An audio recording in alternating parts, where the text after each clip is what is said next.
Generally માતા પિતાને પોતાની સંપત્તિનો વારસો આપવાની ખૂબ તત્પરતા હોય છે, પણ સંસ્કૃતિનો વારસો આપવાની એટલી બધી તત્પરતા મેં નથી જોઈ. એટલે ખાલી આપણે એને બધી સંપત્તિ અને દુનિયાવી વસ્તુઓ આપ્યા કરશું તો એ બધી વસ્તુઓને કેવી રીતે હેન્ડલ કરવી એ કદી નહીં આવડે, કારણ કે ત્યાં બધી આગળ બહુ બધી ચોઇસીસ છે. એને ખોટી ચોઇસીસ એને વિનાશની ગર્તામાં મોકલી શકે.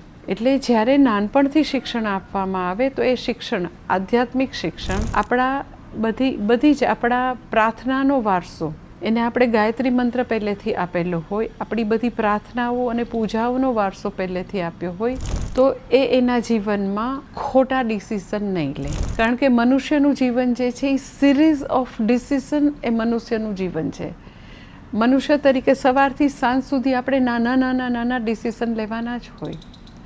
તો સાચા ડિસિઝન જે છે એ ક્લિયર માઇન્ડમાંથી, જે માઇન્ડ એવું શુદ્ધ અને સ્પષ્ટ છે, ક્લેરિટીવાળું મન જે છે, ત્યાંથી સાચા ડિસિઝન આવશે. પ્રાર્થનાઓ દ્વારા, ગાયત્રી મંત્ર દ્વારા એ બાળકનું મન જે છે એ સાચા ડિસિઝન લેશે.